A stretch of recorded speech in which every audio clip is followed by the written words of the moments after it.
इस चरण के चुनाव में सबकी नजरें लखीमपुर खीरी पर टिकी हुई थी, जहां केंद्रीय गृह राज्य मंत्री अजय मिश्रा टेनी के बेटे आशीष उर्फ मोनू पर शांतिपूर्ण प्रदर्शन कर रहे किसानों पर गाड़ी चढ़ाने का आरोप लगा था। आशीष मिश्रा की जमानत पर रिहाई का मतदान पर असर साफ नजर आया। दोपहर 1 बजे तक ही लखीमपुर में 40% मतदान हो गया था। एक मतदान केंद्र पर मतदान से पहले रिहर्सल के दौरान हर बटन दबाने पर कमल की पर्ची निकलने पर ईवीएम को बदला गया, जिससे 2 घंटे तक मतदान बाधित रहा।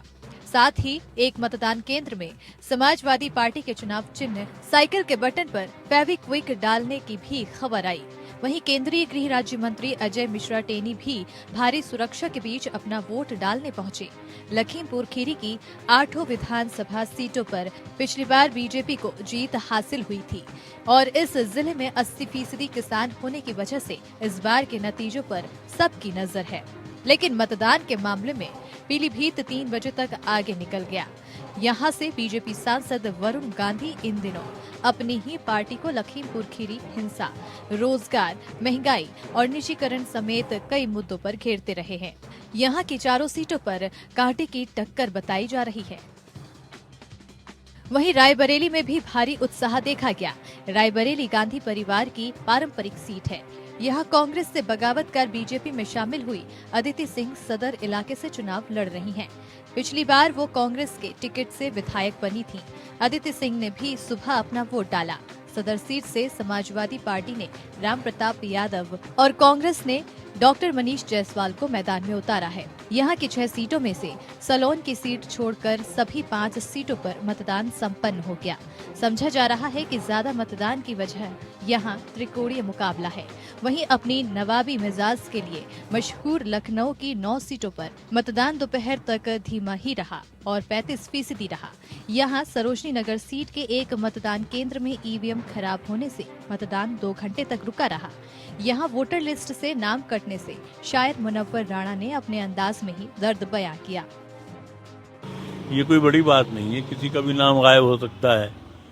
पूरे पूरे मोहल्लों के नाम गायब हो जाते हैं, तो उसमें अगर मेरा एक नाम गायब हो गया तो कौन सी बड़ी बात है। तो गालिब खस्ता के बगैर कौन से काम बंद हैं। एक मेरे वोट देने से क्या हो जाएगा। वो मुहावरा जमाना हुआ कि डॉक्टर राजेंद्र प्रसाद के ज़माने में था कि 1 वोट से फैसला हो सकता है। अब 1 वोट से फैसला नहीं होता है। 200-400 वोट तो शासन प्रशासन ऐसे ही उलट पुलट कर देते हैं। यहाँ से पूर्व पुलिस अधिकारी राजेश्वर सिंह बीजेपी से और सपा के वरिष्ठ नेता अभिषेक मिश्रा मैदान में हैं। तो लखनऊ कैंट से बीजेपी से ब्रजेश मिश्रा और सपा से आशुतोष टंडन हैं। रक्षा मंत्री राजनाथ सिंह ने लखनऊ में अपना वोट डालते हुए बीजेपी के पिछली बार से ज्यादा सीटों से जीतने का दावा किया है। मैं समझती हूँ कि ये उनकी महानता है कि उन्होंने सच्चाई को स्वीकार किया है, लेकिन मैं उनको ये भी बताना चाहती हूँ कि पूरे उत्तर प्रदेश में इस विधानसभा चुनाव में अभी तो 3 चरणों के वोट पड़ चुके, चौथे का आज पड़ रहा है। तो बीएसपी को अकेले दलितों का ही नहीं, मुसलमानों का ही नहीं, बल्कि अति पिछड़े वर्गों का भी और अपर कास्ट समाज का भी, अर्थात सर्व समाज का वोट बहुजन समाज पार्टी को मिल रहा है। मतदान के लिए लखनऊ पहुंची बीएसपी सुप्रीमो मायावती ने कहा कि मुस्लिम मतदाता अखिलेश यादव से खुश नहीं हैं। और मैंने पहले ही कहा था कि जिस समय मतदान हुआ पहले और दूसरे चरण का, समाजवादी पार्टी और गठबंधन ने पहले 2 चरण में ही शतक लगा दिया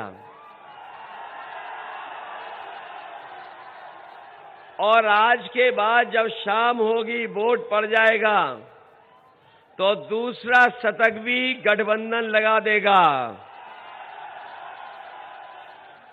ये अब आपकी जिम्मेदारी है कि इस बार गठबंधन की और समाजवादी पार्टी की ऐतिहासिक बहुमत के साथ सरकार बने।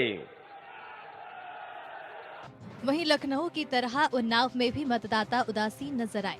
यहां 3 बजे तक सिर्फ 47.31% मतदान हुआ। कई पोलिंग बूथ पर मतदान बाधित रहा।